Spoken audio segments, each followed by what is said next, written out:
अगर इतिहास पर निगाह डालें तो चक्रवात जैसी प्राकृतिक आपदा ने हजारों जिंदगियों और संपत्तियों को तबाह किया है, परंतु आधुनिक तकनीक और मानवीय ज्ञान के उपयोग से इन पर काबू करके इंसानी जिंदगियों को बचाया जा सकता है।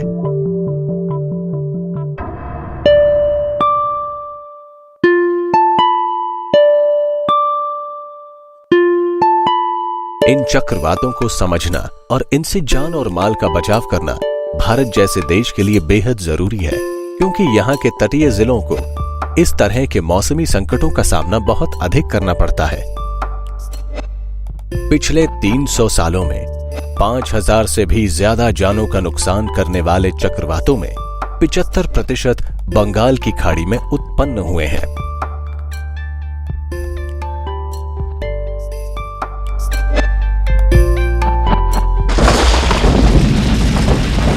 29 अक्टूबर 1999 में 260 किलोमीटर प्रति घंटा की रफ्तार वाले एक खतरनाक चक्रवात ने ओडिशा के तट को रौंद दिया, जिसके कारण पूरे राज्य में अप्रत्याशित तबाही हुई।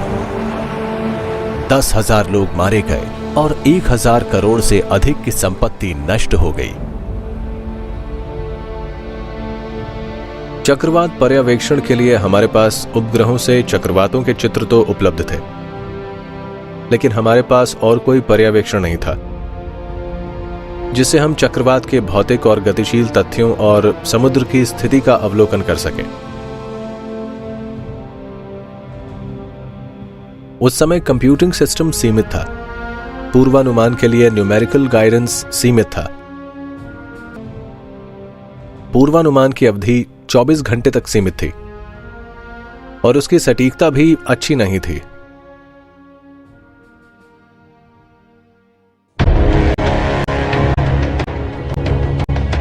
इस आपदा ने देश को झकझोर कर रख दिया और सभी का ध्यान आईएमडी पर केंद्रित कर दिया। इसमें कोई शक नहीं था कि चक्रवात भविष्यवाणी के लिए पुरानी पड़ चुकी तकनीक के इस्तेमाल ने मौसम विभाग की अवलोकन क्षमताओं को पीछे धकेल दिया था। 14 साल बाद इसी प्रकार की तीव्रता वाले चक्रवात फाइलिन ने 12 अक्टूबर 2013 को गोपालपुर के पास दोबारा ओडिशा तट को रौंद दिया, लेकिन इस बार दृश्य पूरी तरह बदल चुका था। राज्य एजेंसियों को 5 दिन पहले ही सटीक जानकारी प्राप्त हो गई थी और समुचित कार्यवाही के कारण मरने वालों की संख्या मात्र 21 लोगों तक ही रह गई थी।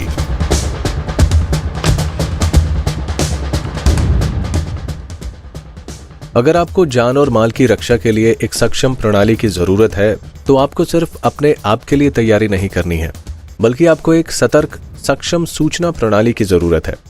अभी हमारा चक्रवात पूर्वानुमान सूचना तंत्र वैज्ञानिक तरीके पर आधारित है और सटीक रूप से सूचना देने में सक्षम है। यही एक महत्वपूर्ण वजह है जिसके कारण फाइलिन के समय हम लोगों को ओडिशा के तटीय क्षेत्रों से स्थानांतरित कर पाए। लोगों ने आईएमडी की सतर्क सूचना पर विश्वास किया। नतीजतन जान और माल का नुकसान बहुत कम रहा। कुछ विदेशी एजेंसियों ने फाइलिन के बारे में पूर्वानुमान किया था कि जब फाइलिन ओडिशा तट को पार करेगी तो हवा की गति लगभग 300 किलोमीटर प्रति घंटा होगी। ये सूचना आपदा प्रबंधकों और जनमानस में आतंक फैला रही थी, अतः आईएमडी के वैज्ञानिकों के ऊपर बहुत दबाव था कि वो अपना पूर्वानुमान परिवर्तित करें या अपने पूर्वानुमान पर कायम रहें।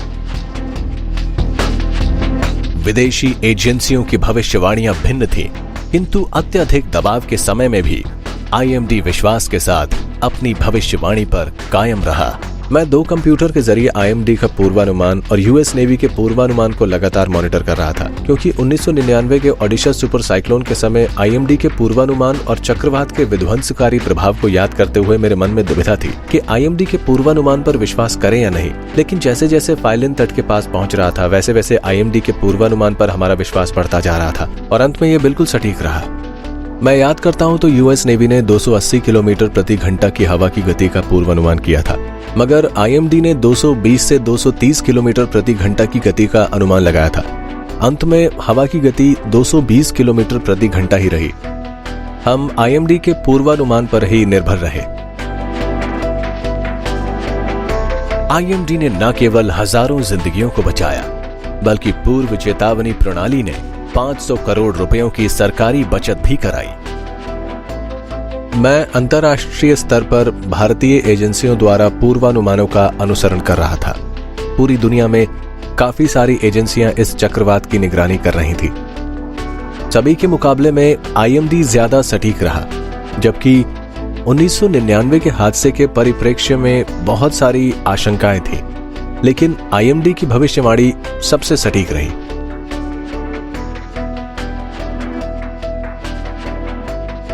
अगर हम मछली पकड़ने के लिए समंदर में गए होते तो शायद मर गए होते। चक्रवात की पूर्व सूचना ने हम सबको बचा लिया। मैं अपनी दुकान छोड़कर एक स्कूल चला गया, जहां सरकारी आश्रय स्थल था। वहां मुझे रहने और खाने को मिला। चक्रवात के बाद मैं जब वापस आया तो मेरी दुकान नष्ट हो चुकी थी, परंतु मैं पूर्णतः सुरक्षित था। This is very significant given the ferocity of the cyclone and the fear it had generated, especially among foreign meteorologists who were predicting absolutely the worst. The Indian Met Department's predictions for once was spot on. The Met Department was spot on in its predictions, far more accurate than Western observers who felt that India was downplaying the potential danger of the cyclone. रात आए तूफान को हिंदुस्तान ने वाकई हरा दिया, और वो इसीलिए क्योंकि हिंदुस्तान तैयारी करके बैठा था। मेट्रोलॉजिकल डिपार्टमेंट ने बहुत एक्यूरेट इंफॉर्मेशन दिया है, और आप तो जानते हैं 9 लाख लोग इवैक्यूएट थे 36 आवर्स में। ये बहुत भारी काम है। इस साइक्लोन में मौसम विभाग ने टेक्नोलॉजी का बखूबी उपयोग किया, और 6 तारीख से ही ये संकेत दे दिए गए थे। जो अनुमान थे उतनी ही वेलोसिटी रही, जो दिशा थी अनुमानित वही दिशा रही, जो अनुमानित टाइम था वही टाइम रहा। एक तरफ भारतीय पत्रकारिता ने इस सटीक भविष्यवाणी के लिए मौसम विभाग की तारीफों के पुल बांध दिए।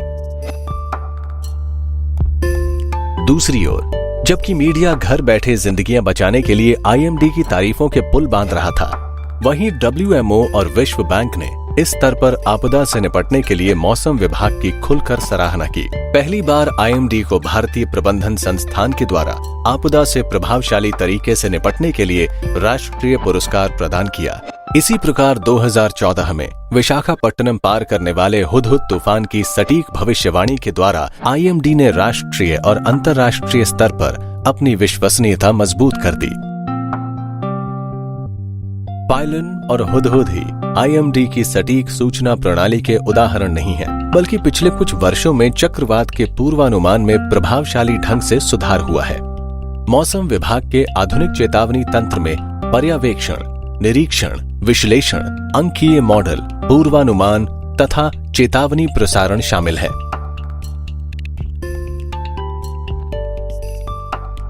पिछले कुछ सालों में चक्रवात निगरानी में बहुत महत्वपूर्ण उन्नति हुई है, जैसे डेटा एग्जीक्यूशन। सभी जल, स्थल और आसमान से लिए गए डेटा को इस्तेमाल करके चक्रवात की स्थिति और रूपरेखा का सटीकता से निर्णय किया जाता है। इसमें न्यूमेरिकल मॉडल के पूर्वानुमानों में काफी सुधार हुआ है, और न केवल ग्लोबल मॉडलों बल्कि रीजनल मॉडलों में भी चक्रवात के पूर्वानुमानों की दक्षता में सुधार हुआ है।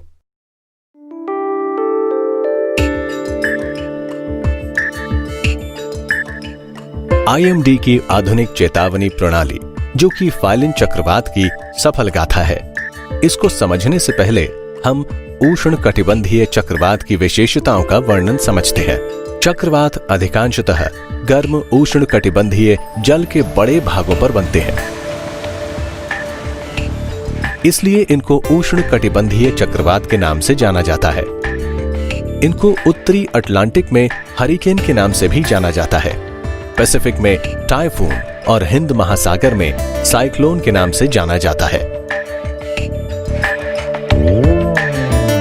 उत्तरी गोलार्ध में बने हुए चक्रवात में वायु एंटी क्लॉकवाइज दिशा में, और दक्षिणी गोलार्ध में बने हुए चक्रवात में वायु केंद्र के चारों ओर क्लॉकवाइज दिशा में घूमती है, और हवा की न्यूनतम गति 62 किलोमीटर प्रति घंटा होती है। भारत में मुख्य रूप से चक्रवात आने के 2 मौसम हैं। पहला है अप्रैल से जून तक का मानसून आने से पूर्व का मौसम और दूसरा मानसून के आने के बाद का मौसम, यानी अक्टूबर से दिसंबर तक। हर 5 चक्रवातों में से 4 बंगाल की खाड़ी में आते हैं और 1 अरब महासागर में आता है। हर 5 चक्रवातों में से 2 से 3 चक्रवात तीव्र होते हैं और 1 या 2 बहुत अधिक तीव्र होते हैं। न्यूनतम वायुमंडलीय चाप और अत्यधिक सतही बहाव वाली हवा के आधार पर हिंद महासागर में बहने वाले चक्रवातों को 5 श्रेणियों में विभाजित किया जाता है। चक्रवाती तूफान, भीषण चक्रवाती तूफान, अति भीषण चक्रवाती तूफान, अत्यंत भीषण चक्रवाती तूफान और अंत में महाचक्रवाती तूफान। सबसे महत्वपूर्ण पहलू चक्रवात का निर्धारण करना है। जो सबसे कम दबाव वाले सतह के स्तर पर या हवा के एंटी क्लॉकवाइज सर्कुलेशन का केंद्र है। इसका कारण यह है कि एक चक्रवात के दौरान उसकी तीव्रता केंद्र पर दबाव के आधार पर या अधिकतम या न्यूनतम हवा की गति के आधार पर निर्धारित की जा सकती है। एक पूर्ण विकसित चक्रवात का एक नेत्र होता है जो चक्रवात का केंद्र होता है। इस नेत्र के चारों ओर एक दीवार जैसा 10 से 100 किलोमीटर का बादलों का घेरा होता है जिसे आई वॉल या वॉल क्लाउड क्षेत्र कहते हैं। ये चक्रवात का सबसे खतरनाक भाग होता है जहां हवा की रफ्तार 250 किलोमीटर प्रति घंटा तक हो सकती है। जैसे ही हम वॉल क्लाउड रीजन से दूर जाते हैं, बादल आई वॉल रीजन से कुंडली के रूप में दिखाई देता है। इस क्षेत्र को रैन बैंड रीजन भी कहते हैं। चक्रवात से बहुत से खतरे पैदा होते हैं, जैसे चक्रवात से पहले होने वाली भारी वर्षा, तेज हवाएं और अंत में तेज सामुद्रिक लहरें, जिससे समुद्री सतह असमान रूप से ऊपर उठ जाती है, जिसे स्टॉर्म सर्ज भी कहा जाता है। इमारतों का ढहना, पेड़ों का गिरना, मलबे का उड़ना, बिजली, बाढ़, हवाई जहाज की दुर्घटनाएं और चक्रवात के बाद दूषित भोजन और पानी से होने वाली बीमारियां इन चक्रवातों के कुछ विशेष दुष्प्रभाव हैं। चक्रवात न केवल तटीय क्षेत्रों के पास बड़ी तादाद में रहने वाले लोगों की मौत के जिम्मेदार हैं, बल्कि लोगों के रोजगार में होने वाली रुकावटों के लिए भी जिम्मेदार हैं। आमतौर पर लोगों के माल और सामान को भारी क्षति पहुंचती है और राज्य की अर्थव्यवस्था कई साल पीछे हो जाती है। देश में चक्रवात से प्रभावित होने वाले 96 जिले हैं। चक्रवात का केंद्र और तीव्रता निर्धारित करने के लिए विभिन्न साधनों से पर्यवेक्षण आंकड़ों का विश्लेषण किया जाता है। किसी चक्रवात का केंद्र निम्न दाब का या जमीनी सतह पर घड़ी की उल्टी दिशा में घूम रही हवा का केंद्र होता है, क्योंकि चक्रवात की तीव्रता का निर्धारण न्यूनतम वायुमंडलीय चाप के आधार पर या चक्रवात के कारण अधिकतम नियमित हवा की रफ्तार के आधार पर होता है। चक्रवात के केंद्र के पास वायुमंडलीय चाप न्यूनतम होता है। अंतरिक्ष आधारित सर्वेक्षण चक्रवात के किसी भी पूर्व संकेत का बहुत महत्वपूर्ण साधन है, क्योंकि चक्रवात समुद्र के ऊपर पैदा होते हैं जिन्हें उपग्रह से आसानी से देखा जा सकता है। इस उद्देश्य के लिए भारत मौसम विभाग 2 प्रकार के उपग्रहों का प्रयोग करता है, जियो स्टेशनरी और पोलर ऑर्बिटिंग उपग्रह। जियो स्टेशनरी उपग्रह प्रति 30 मिनट में तस्वीरें देता है, जिससे वैज्ञानिक प्रत्येक आधे घंटे में चक्रवात की स्थिति, तीव्रता और उसकी संरचना पर नजर रख सकते हैं। इस समय इस प्रकार के 3 उपग्रह काम कर रहे हैं, कल्पना 1, इनसैट 3A और इनसैट 3B, जिन्हें भारतीय अंतरिक्ष अनुसंधान संस्थान द्वारा नियोजित किया गया है। चक्रवात की तीव्रता उपग्रह से प्राप्त बादलों की छवि पैटर्न से निर्धारित की जाती है। तब चक्रवात गहरे समुद्र में होता है। इस तकनीक को वोरैक तकनीक कहा जाता है। इस प्रणाली में चक्रवातों की तीव्रता को 1 से 8 तक ट्रॉपिकल साइक्लोन इंटेंसिटी यानी T नंबर के जरिए मापा जाता है। इसलिए T 1.0 एक कम दबाव वाला क्षेत्र है, T 1.5 अवदाब, 2.0 गहरा अवदाब, 2.5 चक्रवाती तूफान 3.5, भीषण चक्रवाती तूफान 4.0, अति भीषण चक्रवाती तूफान 5.0, अत्यधिक भीषण चक्रवाती तूफान और 6.5 महाचक्रवाती तूफान होता है। भारत मौसम विभाग अमेरिकी नोआ और यूरोपीय पोलर ऑर्बिटिंग उपग्रह से भी आंकड़े इकट्ठे करता है। इनसे चक्रवातों को और बेहतर समझने में मदद मिलती है और ये समुद्री क्षेत्रों के ऊपर सतही हवाओं के बारे में भी जानकारी प्रदान करते हैं। ये एक अलग क्षेत्र में दिखता है। आप हर बार ध्रुवीय परिक्रमा उपग्रह से एक ही क्षेत्र में कवरेज नहीं कर सकते, जबकि भूस्थिर उपग्रह हमेशा एक ही क्षेत्र में दिखता है। इसलिए ये दोनों ही दुनिया भर के संयोजन में उपयोग किए जाते हैं। जब चक्रवात तट के नजदीक रेडार की रेंज में आता है, तो रेडार के सर्वेक्षण से चक्रवात की तीव्रता, स्थान और उसकी उत्पत्ति के निर्धारण में मदद मिलती है। IMD कई वर्षों से एनालॉग रेडार तकनीक का इस्तेमाल करता आ रहा है, लेकिन सन 2002 के बाद इसने डॉपलर रेडार लिया है। अभी इसके पास 24 डॉपलर मौसम रेडार हैं, जो चक्रवात की संरचना के प्रत्येक 10 मिनट पर चक्रवात का चित्र उपलब्ध करवाते हैं। ये चक्रवात की लंबवत संरचना उपलब्ध कराते हैं। ये चक्रवात की तीव्रता को मापने का एक और पैमाना है। नेत्र का व्यास भी चक्रवात की तीव्रता को मापने का एक महत्वपूर्ण पैमाना है, जिसे डॉपलर रेडार से आसानी से देखा जा सकता है। इसलिए जब हम चक्रवात को डॉपलर रेडार से 2 से 300 किलोमीटर दूर से देख रहे होते हैं, तो इसके चलने की गति और दिशा, इसकी तीव्रता, तूफानी आवेश और उसमें किस तरह की ध्वंसात्मक क्षमता है, इन सभी के तथ्य मिल जाते हैं। पहले केवल तेज गति और बादलों के बारे में ही पता चल पाता था। अब न केवल मात्रात्मक तीव्रता, जिससे तेज बारिश होने का पता चलता है, बल्कि 200 किलोमीटर प्रति घंटा की रफ्तार से चलने वाली हवाओं के बारे में भी पता चल जाता है। जैसे फाइलिन चक्रवात में डॉपलर रेडार से अब तक वो सूचनाएं भी मिल जाती हैं जो पहले उपलब्ध नहीं हुआ करती थी। जैसे ही चक्रवात तट के नजदीक पहुंचता है, वो तटीय पर्यवेक्षण केंद्र यानी स्वचालित मौसम केंद्रों और जहाजों की नजर में आ जाता है। भारत में ऐसे निरीक्षण केंद्रों और स्वचालित मौसम केंद्रों का एक विशाल नेटवर्क मौजूद है। जो भी आंकड़े विभिन्न स्रोतों से प्राप्त होते हैं, वो नई दिल्ली स्थित राष्ट्रीय मौसम दूरसंचार केंद्र में इकट्ठा होते हैं और तब विभिन्न उपयोगकर्ता समूहों को वितरित कर दिए जाते हैं। इस समय ये आंकड़े हर 10 मिनट पर मौसम वैज्ञानिकों को उपलब्ध होते हैं, जबकि 10 साल पहले ये 3 घंटे या इससे भी अधिक समय में उपलब्ध हो पाते थे। राष्ट्रीय स्तर पर हमारे पास कुल 6 ऑटो स्विचिंग सिस्टम्स हैं, जो कि 6 हवाई अड्डों पर स्थित है। मौसम संबंधी ये सभी आंकड़े बहुत अधिक और जटिल हैं, जो तेजी से सारी दुनिया से इकट्ठे किए जाते हैं। इन्हें एक उच्च शक्ति के कंप्यूटिंग सिस्टम की मदद से संसाधित किया जाता है। एक बार संसाधित होने पर ये पर्यवेक्षणीय आंकड़े सांख्यिक मौसम पूर्वानुमान मॉडल में डाल दिए जाते हैं, जिससे पूर्वानुमान किया जा सके।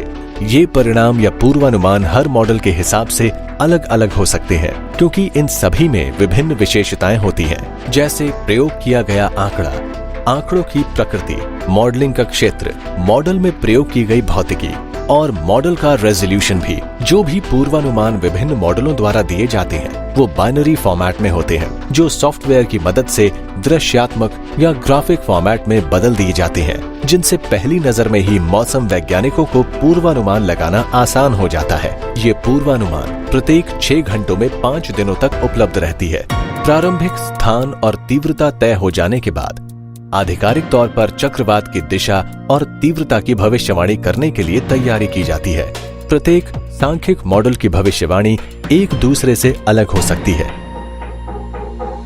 यहाँ वैज्ञानिक ज्ञान और दक्षता की मदद से अंतिम निर्णय पर पहुंचते हैं। पूर्वानुमान क्षमता में इस वर्तमान विकास के कारण IMD ने 2009 में चक्रवात की गति और दिशा की तीव्रता का पूर्वानुमान 72 घंटों की पूर्व अवधि के लिए शुरू किया और 2013 से पूर्व अवधि को 120 घंटों तक बढ़ा दिया।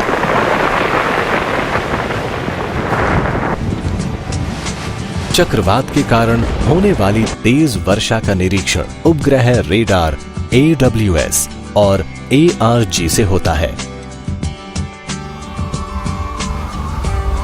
समुद्रिक लहरों का निरीक्षण ज्वारीय गेज और तटीय प्लव की मदद से होता है। IMD द्वारा समुद्रिक लहरों की तीव्रता की भविष्यवाणी nomogram Ghosh model, IIT model और इनकॉइस हैदराबाद मॉडल के आधार पर सर्वसहमति से की जाती है। उष्णकटिबंधीय चक्रवात के मामले में एक मौसम वैज्ञानिक प्रारंभिक तौर पर प्रत्येक मॉडल को देखता है। अगर मॉडल आज की प्रारंभिक परिस्थितियों की परख कर लेता है, तब यह मान लिया जाता है कि अमुक मॉडल कल के लिए या परसों के लिए भविष्यवाणी कर सकता है।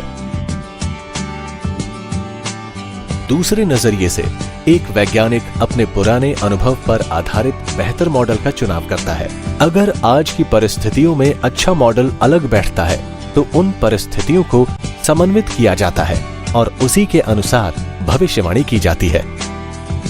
कोई एक मॉडल पर आधारित एन्सेम्बल प्रेडिक्शन सिस्टम को प्रयोग करके विभिन्न तटीय स्थानों पर चक्रवात स्थल पार करने की संभावनाओं का पूर्वानुमान किया जाता है। मॉडलों के परिणामों से आम राय बनाई जाती है। उदाहरण के लिए मल्टी मॉडल में चक्रवात के मार्गों के बारे में भविष्यवाणी करने की तकनीक होती है, या डायनामिक स्टैटिस्टिकल मॉडल में इसकी तीव्रता का अनुमान लगाने की तकनीक होती है। इसलिए जैसा मैंने बताया कि कोई भी मॉडल आदर्श नहीं है और कोई भी मॉडल सभी चक्रवातों के बारे में सटीकता से सही समय नहीं बता सकते। इसलिए हमें एन्सेम्बल की जरूरत होती है। यहाँ ये नोट करना भी जरूरी है कि अंतिम निर्णय वैज्ञानिक तकनीक और इंसानी महारत की मदद से लिया जाता है। मौसम की एकदम सटीक भविष्यवाणी करने में किसी एक की क्षमता को कम नहीं आंका जा सकता है। जब वैज्ञानिक अपना अंतिम निर्णय ले लेता है, तब चक्रवात संबंधित पूर्वानुमान लैखिक और ग्राफिक रूप में जारी कर दिया जाता है। इन समाचारों में तात्कालिक स्थिति जैसे स्थान और तीव्रता संबंधित चक्रवात के आने के केंद्र और समय, संभावित विपरीत मौसम जैसे भारी वर्षा, तेज हवा, सामुद्रिक लहर, संभावित हानि के बारे में सभी प्रासंगिक सूचनाएं दी जाती हैं और साथ ही कार्यवाही के बारे में बताया जाता है। ये सूचनाएं हर 3 घंटे में जारी की जाती हैं। ये सूचना विभिन्न उपयोगकर्ताओं जैसे आम लोग, मछुआरों, किसानों, जहाजों, बंदरगाहों, तटीय प्राधिकरणों, आपदा प्रबंधनकर्ताओं वगैरह को अलग अलग दी जाती हैं। चक्रवात संबंधित समाचार विभिन्न संसाधनों जैसे वेबसाइट और दूसरे इलेक्ट्रॉनिक मीडिया जैसे ईमेल, SMS और फैक्स, इसी तरह सोशल मीडिया जैसे फेसबुक और ट्विटर पर दिए जाते हैं। प्रतिदिन प्रेस रिलीज के साथ ही परिस्थितियों पर आम लोगों और आपदा प्रबंधनकर्ताओं द्वारा सही एक्शन लिए जाने के लिए प्रेस कॉन्फ्रेंस की जाती है। राज्य और केंद्रीय सरकारें लोगों को सूचित करने और वो स्थान खाली करवाने और उन्हें चक्रवात आश्रय गृहों में भेजने का प्रबंध करवाती है। चक्रवात के समय में कैबिनेट सचिव के नेतृत्व में राष्ट्रीय आपदा प्रबंधन कमेटी की बैठक होती है। जैसे ही चेतावनी मिलती है, कार्यवाही शुरू हो जाती है।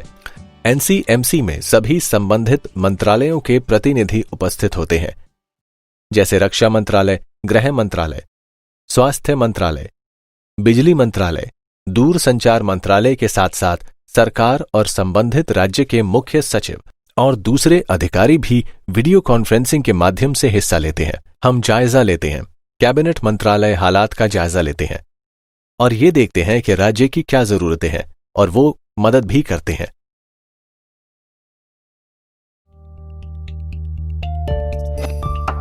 दूर दराज इलाकों में रहने वालों तक सूचना पहुंचाने के लिए उन्हें अलग अलग केंद्रों से SMS दिए जाते हैं, जैसे राष्ट्रीय चक्रवात चेतावनी विभाग दिल्ली, क्षेत्रीय चक्रवात चेतावनी केंद्र कोलकाता, चेन्नई, मुंबई, भुवनेश्वर, विशाखापट्टनम और अहमदाबाद आदि। और इसके साथ ही सरकारी अधिकारी के तौर पर अक्सर तहसीलदार ही तटीय इलाकों पर रह रहे लोगों को सूचित करता है। जब कभी हमें SRC ऑफिस से सूचना मिलती है, हम अपने स्तर पर भी निगरानी करना शुरू कर देते हैं। हम फौरन ही आपदा प्रबंधन अधिकारी की मीटिंग करते हैं। फिर हम दूसरे विभागों को बुलाते हैं, जहां हम ODRAF के सामने हालात का जायजा लेते हैं और अगर जरूरी हो तो सेना और जल सेना के लोग भी हमारी मदद करने के लिए आते हैं। पायलिन के मद्देनजर 3 अक्टूबर को सांख्यिक मौसम मॉडल ने बताया कि दक्षिण चीन सागर से एक निम्न दबाव वाला क्षेत्र अंडमान सागर की तरफ बढ़ रहा है, जो 8 अक्टूबर तक तीव्र होकर एक अवदाब का रूप ले सकता है। तब IMD ने अपने सभी साधनों को सक्रिय करते हुए इसकी निरंतर निगरानी प्रारंभ कर दी। 8 तारीख को ही मौसम विभाग ने भविष्यवाणी की कि ये अवदाब तीव्र होते हुए एक अति भीषण चक्रवात के रूप में 12 तारीख की शाम को गोपालपुर के पास तट को पार करेगा। ओडिशा और आंध्र प्रदेश की सरकारों के साथ केंद्र सरकार को भी नियमित सूचनाएं जारी की गई। केंद्र और राज्य प्राधिकरणों ने शीघ्र ही तटीय क्षेत्रों में रह रहे लोगों को वहां से हटाना शुरू कर दिया। उनके पास पूरे 5 दिन का समय था, जो काफी था। राहत आयोग के कार्यालय ने पास ही चक्रवात राहत शिविरों और स्कूलों तक लोगों को पहुंचाने का बंदोबस्त किया। आंध्र प्रदेश और ओडिशा की सरकारों ने राज्य SDRF आपदा बलों और केंद्र सरकार ने राष्ट्रीय आपदा बल NDRF को तैनात किया। इनकी मदद से भारत के इतिहास में पहली बार इतने बड़े स्तर पर लोगों को तटीय इलाकों से निकालकर आश्रय स्थल में पहुंचाने का काम अंजाम दिया गया। जैसे ही चक्रवात गुजर गया, हम सब तत्पर हो गए, खासतौर पर सड़क खुलवाने के लिए, बंदरगाह को खुलवाने के लिए, जहाजों को छोड़ने के लिए। बाहर रह गए लोगों को फौरन खाने के पैकेट गिराए गए, दवाइयां दी गई। इसमें स्थानीय प्रशासन ने भी हिस्सा लिया।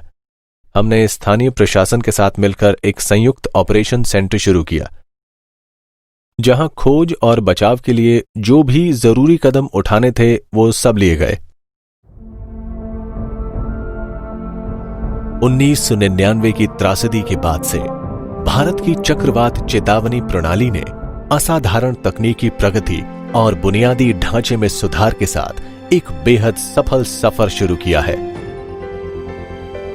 पायलिन और हुदहुद जैसे चक्रवातों के दौरान बिल्कुल सटीक भविष्यवाणी और हजारों जीवन की रक्षा भारत की प्रभावशाली और सटीक पूर्व सूचना प्रणाली का सबूत है। लेकिन ये सफलता की यात्रा का अंत नहीं है। अभी भी चक्रवात का पूर्वानुमान करने में बहुत सी चुनौतियों का सामना करना बाकी है। अंतर्राष्ट्रीय परिप्रेक्ष्य में बहुत महत्वपूर्ण चुनौतियां हैं। चक्रवात की तीव्रता का अनुमान। बहुत से सांख्यिक मौसम पूर्वानुमान मॉडल चक्रवात की तीव्रता में तेजी से परिवर्तन का अनुमान लगाने में अक्षम रहते हैं। भारी वर्षा की भविष्यवाणी के लिए सांख्यिक मॉडलों का प्रदर्शन इतना अच्छा नहीं है। जैसा हम सभी जानते हैं कि भारी वर्षा से बाढ़ आती है, जिससे जान और माल का भारी नुकसान होता है। इसलिए दूसरी महत्वपूर्ण चुनौती है भारी वर्षा की भविष्यवाणी में सुधार।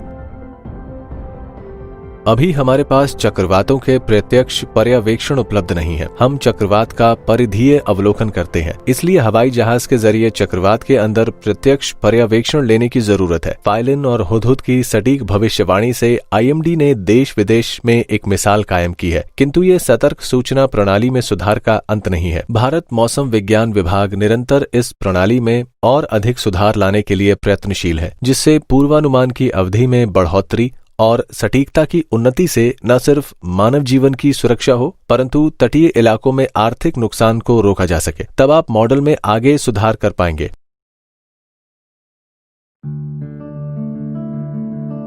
चक्रवातों जैसी प्राकृतिक आपदा को हम रोक नहीं सकते, लेकिन भारत के मौसम विभाग की सक्षम चेतावनी प्रणाली और देश की आपदा प्रबंधन प्रणाली आश्वस्त कराती है कि बहुमूल्य जीवन अब नष्ट नहीं होंगे और तटीय स्थलों की अर्थव्यवस्था चक्रवात के दुष्प्रभावों से कम प्रभावित होगी।